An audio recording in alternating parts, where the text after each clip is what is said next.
प्रमाणापेक्षा जास्त सुख आणि प्रमाणापेक्षा जास्त दुःख कधीच कोणाजवळ व्यक्त करू नका, कारण लोक सुखांना नजर लावतात आणि दुःखावर मीठ चोळतात.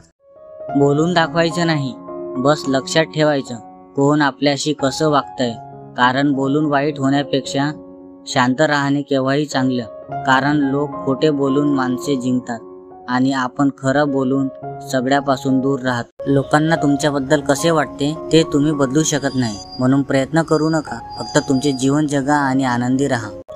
त्याग आणि सेवा. भावनेने स्वतःजवळची वस्तू किंवा धन दुसऱ्याला देणे यालाच दान म्हणतात. मानवी जीवनात दानाचे फार महत्त्व आहे. शरीर, मन आणि वाणीने दुसऱ्याच्या सुख शांतीकरिता केलेले त्याग म्हणजेच दान होय. मनाशी जोडलेल्या प्रत्येक नात्याला कोणत्याही नावाची गरज नसते, कारण न सांगता जोडणाऱ्या नात्याची परिभाषाच ही वेगळी असते. जगात 3च गोष्टी महत्त्वाच्या आहेत. पहिली, आपण किती प्रेमाने वागलात. दुसरे, आपण किती शांतपणे जगलात. तिसरे, आपण किती उदारपणे क्षमा केलीत. असे तथागत गौतम बुद्ध म्हणतात. अंधार झाल्यावर स्वतःची सावली पण साथ सोडते. त्यामुळे आयुष्याच्या वाटेवर चालताना एकट्याने चालायची हिंमत ठेवा. कुठलीच गोष्ट नेहमीसाठी राहत नाही. परिस्थिती कितीही वाईट असली ती बदलणार आहे, म्हणून कोणत्याही गोष्टीचा जास्त विचार करणे व्यर्थ आहे. जीवनात त्याच गोष्टी करण्यात मजा आहे ज्या गोष्टीला लोक म्हणतात की हे तुला कधीच जमणार नाही. कारण यशस्वी लोक आपल्या निर्णयाने जग बदलतात आणि अपयशी लोक जगाच्या भीतीने आपले निर्णय बदलतात. प्रत्येक नवीन सकाळ ही पुनर्जन्म असते.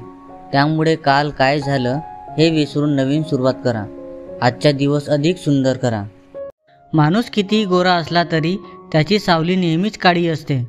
त्यामुळे फक्त तुम्हीच श्रेष्ठ आहात असा अहंकार बाळगू नका. प्रत्येक दिवस हा नवा दिवस असतो.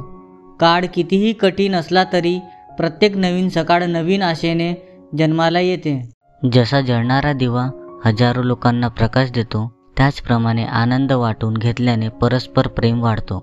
आनंद नेहमी वाटण्याने वाढतो, कधीच कमी होत नाही. कोणाजवळही स्वतःचे दुःख बोलताना फार विचारपूर्वक बोला, कारण माणसं अशीही आहेत की जी रडून ऐकतात आणि जगाला हसून सांगतात.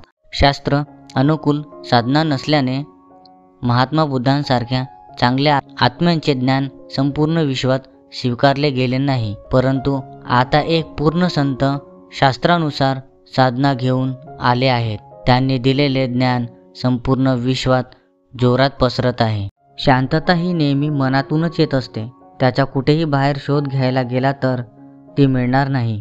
जगात इतकं कोणावरही अधिक प्रेम करण्यापेक्षा तुम्ही स्वतःच स्वतःवर अधिक प्रेम करण्यासाठी पात्र आहात. स्वतःवर प्रेम करण्यास शिका. आपल्या अस्तित्वाचे रहस्य म्हणजे कोणाचीही भीती न बाळगणे. कधीही कोणाचीही भीती बाळगून राहू नका. कोणावरही अवलंबून राहू नका. शरीराला निरोगी ठेवणे ही आपली एक महत्त्वाची जबाबदारी आहे. नाहीतर आपण आपल्या मनाला स्थिर ठेवू शकणार नाही. एक छोटी मेणबत्ती हजारो मेणबत्त्यांना प्रकाश देऊ शकते. तसेच बुद्ध धम्माचा एक विचार तुमचे आयुष्य उज्ज्वल करू शकतो. श्रीमंत होण्यासाठी प्रत्येकाला एक एक कण गोळा करावा लागतो आणि सद्गुणी बनण्यासाठी प्रत्येक क्षणाचा सदुपयोग करावा लागतो. जगात Laos, Cambodia, Bhutan, Thailand, Myanmar आणि श्रीलंका हे 6 देश अधिकृत बौद्ध देश आहेत. कारण या देशात संविधानात बौद्ध धर्माला राजधर्म किंवा राष्ट्रधर्म दर्जा प्राप्त आहे. प्रमाणापेक्षा जास्त सुख आणि प्रमाणापेक्षा जास्त दुःख कधीच कोणाजवळ व्यक्त करू नका, कारण लोक सुखांना नजर लावतात आणि दुःखावर मीठ चोळतात. भूतकाळ आधीच निघून गेला आहे आणि भविष्याबद्दल तुम्हाला कोणतीही माहिती नाही. तुम्हाला जगण्यासाठी एकच गोष्ट आहे आणि ती म्हणजे वर्तमान काळ. त्यामुळे वर्तमानातच जगा. तुम्ही तीच गोष्ट गमावता ज्या गोष्टीला तुम्ही अधिक बिलगता अथवा चिटकून राहता. कोणाच्या सांगण्यावरून माणसाची किंमत ठरवू नका. माणसं ओळखताना स्वतःचा अनुभव वापरा, म्हणजे चांगली माणसे दुरावणार नाही. या जगात असा कोणताच व्यक्ती नाही की ज्याला दुःख नाही, पण त्या दुःखाला विसरून जो आनंद जीवन जगतो तोच खरं आयुष्य जगतो. जे लोक तुमच्यासमोर तुमच्याबद्दल चांगले बोलतात त्यांचेही तुमच्या पाठीमागे तेच मत असेल असे नाही. कोणते काम करून झाले आहे हे मी कधीच पाहत नाही. कोणते काम करायचे शिल्लक आहे याकडेच माझे लक्ष असते. तुम्ही तीच गोष्ट गमावता ज्या गोष्टीला तुम्ही अधिक बिलगता अथवा चिटकून राहता.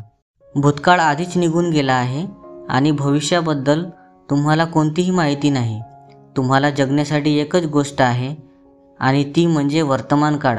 त्यामुळे वर्तमानातच जगा.